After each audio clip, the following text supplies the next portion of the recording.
గంట episode tea కప్పులో తుఫానే అంటున్నాయి తెలుగుదేశం వర్గాలు. చంద్రబాబు విశాఖ పర్యటనలతో సీఎంతో కలిసి కార్యక్రమాల్లో పాల్గొన్నారు గంట. డిప్యూటీ సీఎం చినరాజప్ప, మంత్రి నారాయణ చర్చలు ఫలించాయంటోంది టీడీపీ అధినాయకత్వం. ఇది తాత్కాలిక ఉపశమనమా, నిజంగానే గంట చల్లబడ్డారా అన్న అంశంపై ఇంకా ఓ క్లారిటీ రాలేదు. రమణ దీక్షితులు ఆరోపణల వెనుక కుట్రలు ఉన్నాయనే విషయం బహిర్గతమవుతోందని టీడీపీ చెబుతోంది. క్రైస్తవ సంఘాల ప్రతినిధులను పక్కన పెట్టుకుని ఆగమ శాస్త్రం గురించి రమణ దీక్షితులు ఎలా మాట్లాడుతున్నారంటూ టీడీపీ ప్రశ్నిస్తోంది. అటు నిరుద్యోగ భృతిపై ప్రభుత్వం సీరియస్ గా కసరత్తు చేస్తోంది. ఏపీలో టీడీపీ అప్డేట్స్ విషయానికి వచ్చేసరికి గత కొన్ని రోజులుగా ఏపీ కేబినెట్ లో కావచ్చు, అలాగే ఏపీ రాజకీయ వర్గాల్లో పర్టికులర్ గా తెలుగుదేశం వర్గాల్లో గంటా ఎపిసోడ్ చర్చనీయాంశంగా మారింది. ఆయన పార్టీని వీడి వెళ్ళిపోతారు, పార్టీ మీద అలాగే పార్టీ అధినాయకత్వం మీద చంద్రబాబు మీద కూడా కొంత ఆయన కినుకు వహించారు. జిల్లాలో జరుగుతున్న పరిణామాలు కావచ్చు, అలాగే రాష్ట్ర వ్యాప్తంగా కొన్ని వివిధ సందర్భాల్లో తనను కావాలని డ్యామేజ్ చేసే దిశగా పార్టీలోని కొంతమంది నేతలు వ్యవహరిస్తుంటే దాన్ని మరింత ఎగదోసే దిశగానే పార్టీ అధినాయకత్వం వ్యవహరిస్తుందన్న అభిప్రాయంతో అలకతో మంత్రి గంటా ఉన్నారు. సో ఈ నేపథ్యంలో ఇటీవల జరిగిన కేబినెట్ సమావేశానికి కూడా హాజరు కాలేదని పెద్ద ఎత్తున చర్చనీయాంశమైంది. సో ఈ మొత్తం మీద చూసుకుంటుంటే ఈ అంశాలకు సంబంధించి ఒకటి, పార్టీలో తాను అన్ని రకాలుగా పార్టీ బలోపేతం కోసం కృషి చేస్తున్నప్పటికీ తనను అణగదొక్కే ప్రయత్నాలు జిల్లాకు సంబంధించిన విశాఖ జిల్లాకు సంబంధించిన కొందరు నేతలు చేస్తున్నారు.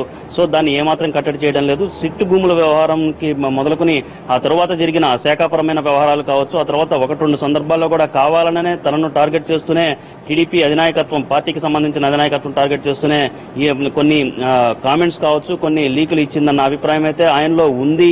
సో ఈ నేపథ్యంలోనే తాజాగా కూడా ఆయన సర్వేల విషయంలో వెనుకబడి ఉన్నారు. ఆయన వచ్చేసారి భీమిలి నియోజకవర్గం నుంచి గంటా ఓడిపోయే అవకాశాలు చాలా ఎక్కువగా ఉన్నాయి. ప్రచారం పెద్ద ఎత్తున జరిగిన నేపథ్యంలో ఇదంతా కూడా పార్టీ సెంట్రిక్ గానే ఈ తరహా వార్తలు వస్తున్నాయన్న అభిప్రాయంతోనూ ఆయన ఉన్నారన్న వ్యవహారంతో ఆయన అలిగారు.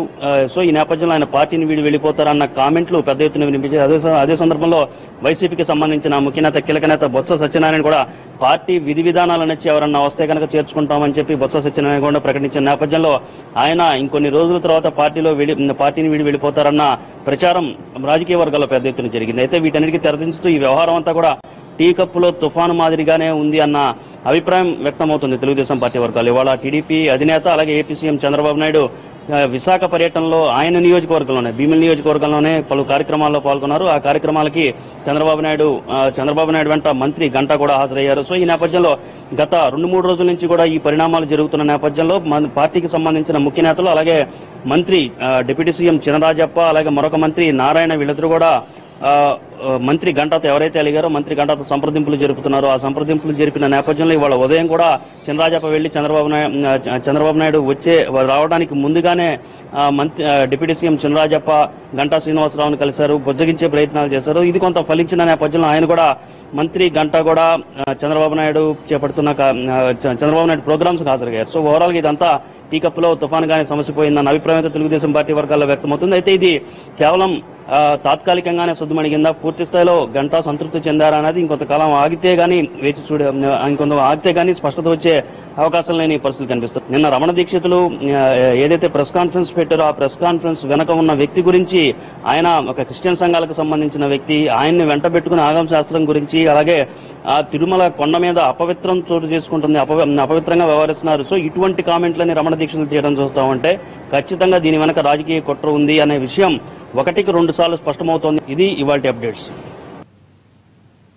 రేపు కోర్టుకు హాజరు కానున్న జగన్ 195వ రోజు ముగించి హైదరాబాద్ బయలుదేరారు. చికాగో సెక్స్ రాకెట్లో తెలుగుదేశం పార్టీ నేతల హస్తం ఉందని వైసీపీ ఆరోపించింది. టీడీపీ కీలక నేత వేమల సతీష్ ను FBI విచారించడమే ఇందుకు నిదర్శనమని వైసీపీ నేతలు ఆరోపిస్తున్నారు. కాల్మనీ సెక్స్ రాకెట్ తో రాష్ట్రం పరువు తీసిన సీఎం చంద్రబాబు ఇప్పుడు షికాగో సెక్స్ రాకెట్ బండారంతో అంతర్జాతీయ స్థాయిలో తెలుగు ప్రజల పరువు తీశారని వైసీపీ విమర్శించింది. ఇక దీనికి సంబంధించిన మరింత సమాచారం మా ప్రతినిధి దినకర్ అందిస్తారు. దినకర్. వైఎస్ఆర్ కాంగ్రెస్ పార్టీ అధ్యక్షుడు జగన్మోహన్ రెడ్డి 195వ రోజు ప్రజా సంకల్ప యాత్ర తూర్పు గోదావరి జిల్లా రాజోల నియోజకవర్గం చింతలపల్లి వరకు కొనసాగింది. లక్కవరం క్రాస్ వద్ద 2400 కిలోమీటర్ల మైలురాయిని జగన్మోహన్ రెడ్డి పాదయాత్ర ద్వారా పూర్తి చేశారు. అందులో భాగంగా జగన్ అక్కడ ఒక మొక్కను నాటారు.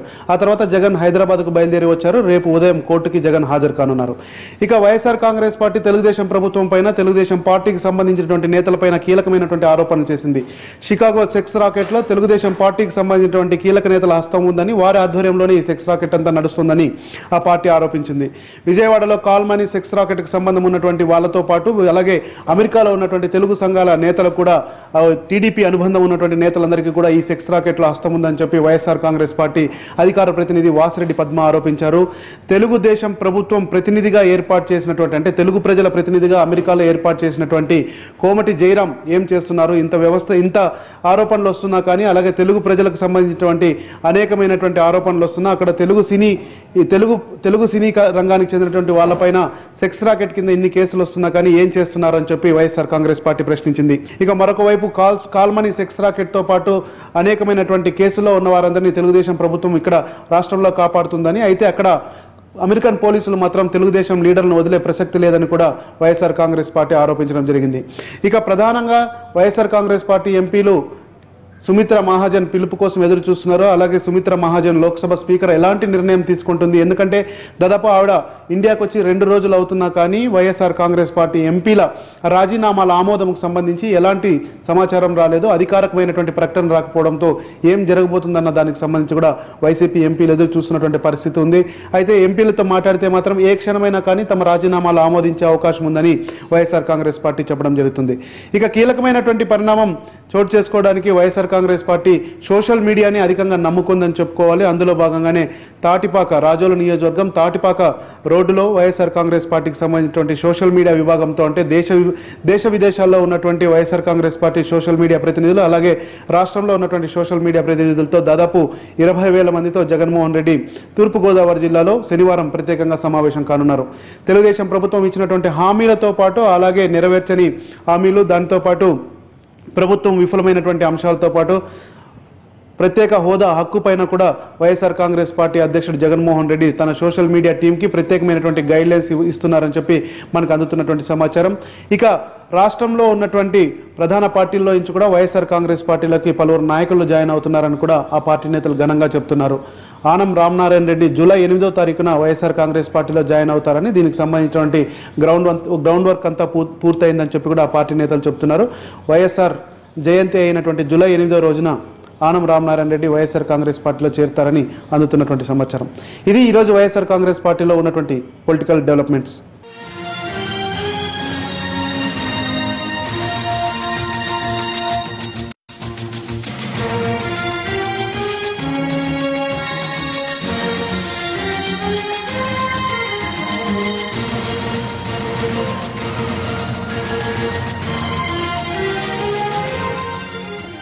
ప్రత్యేక హోదా విభజన హామీల పరిష్కారం కోసం వైసీపీ ఎంపీలు చేసిన రాజీనామాలను లోక్సభ స్పీకర్ సుమిత్రా మహాజన్ ఆమోదించారు. ఏపీకి హోదా ఇవ్వాలంటూ పార్లమెంట్ సమావేశాల్లో నిరసన గళం వినిపించిన వైసీపీ ఎంపీలు ఏప్రిల్ 6వ తేదీన తమ పదవులకు రాజీనామా చేశారు. ఆ తర్వాత మే 29న స్పీకర్ సుమిత్రా మహాజన్ ఎంపీలతో ప్రత్యేకంగా సమావేశమయ్యారు. రాజీనామాలపై పునరాలోచించుకోవాలని సూచించారు. అయితే వైసీపీ ఎంపీలు వెనక్కి తగ్గలేదు. జూన్ 6న రీకన్ఫర్మేషన్ లెటర్ తీసుకున్నారు.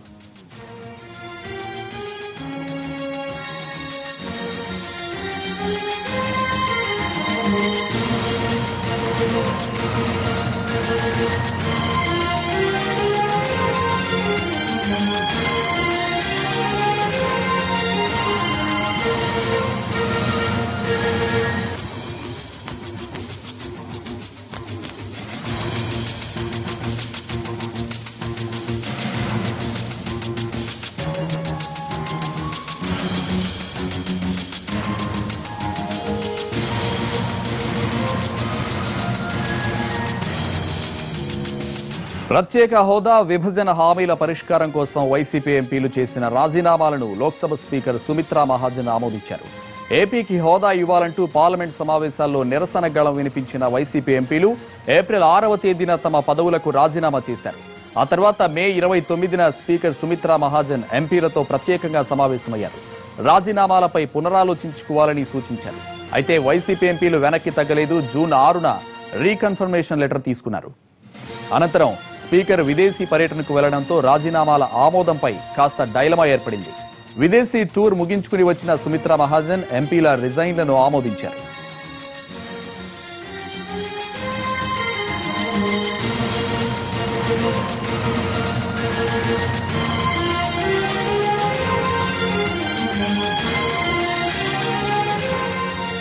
రాజీనామాల ఆమోదంపై స్పందించేందుకు వైసీపీ నేత మేకపాటి రాజమోహన్ రెడ్డి గారు మనతో పాటు ఉన్నారు. మేకపాటి గారు, మీ రాజీనామాలు ఆమోదమయ్యే మీ భవిష్యత్ కార్యాచరణ ఏ విధంగా ఉండబోతుంది? భవిష్యత్ కార్యక్రమం ఉందండి.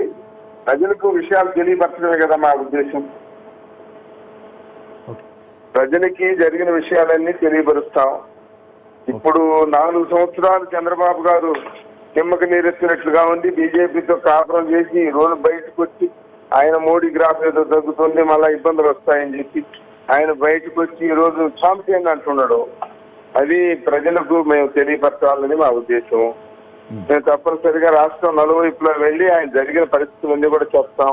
అందరికి తెలిసి విషయాలు, కాకపోతే ఆయనకు ఉన్నటువంటి ప్రచార సాధనాలతో మాకు మేమేదో బీజేపీతో అంటగారుతున్నట్టు కాకపోతున్నామన్నట్టు ఎన్నికలు రానే వస్తాయి, ప్రజలు చూస్తారు ఎవరు ఎవరితో ఉన్నారనేది.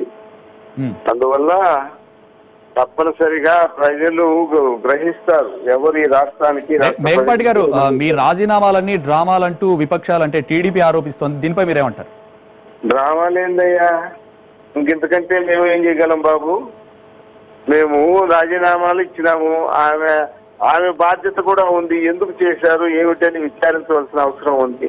స్పీకర్ గా ఆమె బాధ్యత ఆమె నెరవేర్చారు.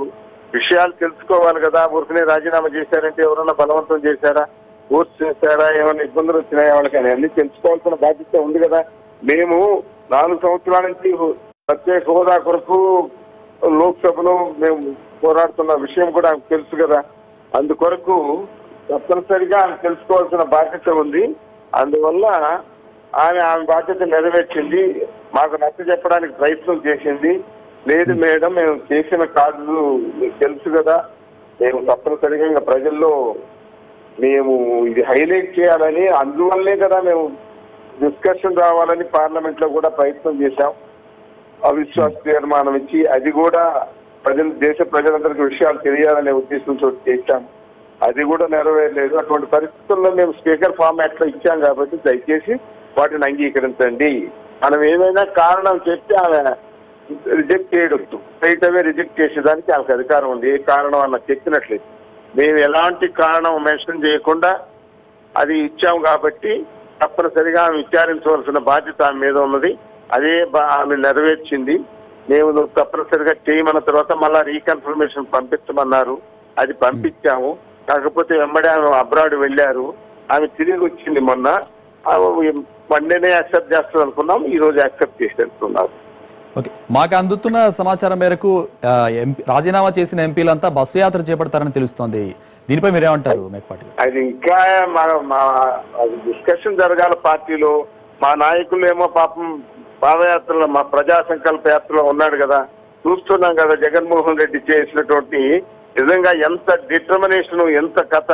ఈ ఎండల్లో బయటకు పోవడానికే భయపడుతున్న పరిస్థితుల్లో జగన్మోహన్ రెడ్డి చేసినటువంటి ప్రజా సంకల్ప యాత్ర ఈ రోజు ముందు వర్షాకాలం ఇక్కడ నార్త్ ఈస్ట్ మాన్సూన్ ఈశాన్య ఋతుపవనాలప్పుడు కడపలో మొదలు పెట్టారు. ఆ తర్వాత చలికాలం వచ్చింది, మరి ఎండాకాలం వచ్చి అఫ్ కోర్స్ ఇప్పటిదాకా ఎండలు ఇంకా ఉన్నాయనుకోండి. మేకపాటి గారు, అయితే ప్రత్యేక హోదాపై పార్లమెంట్ లో పోరాడే అవకాశాన్ని వైసీపీ కోల్పోయినట్లేగా మరి? అయ్యా, పోరాడి ఇప్పుడు ఆఖరిగా ఫైనల్ గా ఈ నిర్ణయానికి వచ్చాం బాబు. ఫైనల్ గా నిర్ణయానికి వచ్చాం. మేమేమో రాజీనామా చేయడం అనేది సరదాని కాదు, కానీ దేశ ప్రజలందరికీ మనకు జరిగిన అన్యాయాన్ని చెప్పాలనే ఉద్దేశంతో చేశాం. కానీ ఏదో సరదాగా చేసిన రాజీనామాలు కాదయ్యా. ఆయన చంద్రబాబు గారు 23 మంది ఎమ్మెల్యేలు తీసుకున్నారు. వాళ్ళేదో రాజీనామాలు పంపించామని స్పీకర్ గారికి అంటారు. వాళ్ళు 3 ఎంపీలు తీసుకున్నాడు. ఆయన కూడా ప్రజాస్వామ్యాన్ని నిజంగా అపహాస్యం పాలు చేసినటువంటి మహానాయకుడు చంద్రబాబు గారు. ఆ పరిస్థితులు ఆయన ఇతరులు కూడా లోపాలు ఎంచాలని ప్రయత్నం చేయడం అంతకంటే సిగ్గుచేటు ఇంకొకటి లేదా బాబు. అయితే మీరు ఒక సీనియర్ నేతగా చెప్పండి, ఉప ఎన్నికలు వస్తాయనుకుంటున్నారా మీ రాజీనామాలతో? ఎన్నికలు వస్తే ఒకవేళ మీరు ఏ విధంగా సిద్ధపడుతున్నారు? బాబు, ఎన్నికలు వస్తాయో లేదో నేను చెప్పలేను ఇది విధంగా. అది everything depends on central election commission. In consultation they have to consult the central government also. Election వస్తాయా రాదా నేను చెప్పలేను. కానీ ఎలక్షన్ అంటూ వస్తే చంద్రబాబు గారు తప్పించుకుంటారు. నేను ప్రత్యేక హోదా కొరకు, నేను కూడా ఛాంపియన్ కదా, వాళ్ళు చేసింది ప్రత్యేక హోదా కొరకు కదా, అందుకని నేను ఐఎమ్ నాట్ ఫీల్డింగ్ క్యాండిడేట్స్ అని చెప్పి తప్పించుకోగలరు చంద్రబాబు గారు. అంత గొప్ప నేర్పరి ఆయన, అది ఆ విషయం మనకు తెలుసు. అందువల్ల చంద్రబాబు గారు పోటీ పెట్టేది ఉండదు. కాకపోతే ప్రతి మాటకి ఆయన అది ఏమిటి మళ్ళా ఇస్తూ ప్రతిదీ కూడా రోజు ప్రతి నిత్యము నిమిషం స్ట్రాటజీలతోనే నడుపుతున్నాడు. కాకపోతే ఆయనకి మీడియా అంతా ఆయన చేతిలో ఉంది కాబట్టి మమ్మల్ని మీద ఏదైనా దొరకదనడం, ఆయన గొప్పగా మహానాయకుడని పైకెత్తడం, ఆ విధంగా చేసుకుంటున్నారు బాబు. అయితే మేకపాటి గారు, జగన్ కూడా ప్రస్తుతం హైదరాబాద్ లో ఉన్నట్టు తెలుస్తోంది. రాజీనామా చేసిన ఎంపీలంతా కలవబోతున్నారా? నేను నెల్లూరులో ఉన్నాను బాబు, నేను ఎలా కలవగలను ఆయన్ని? ఓకే, రైట్, ఆయన రేపు బహుశా కోర్టుకు వచ్చారేమో.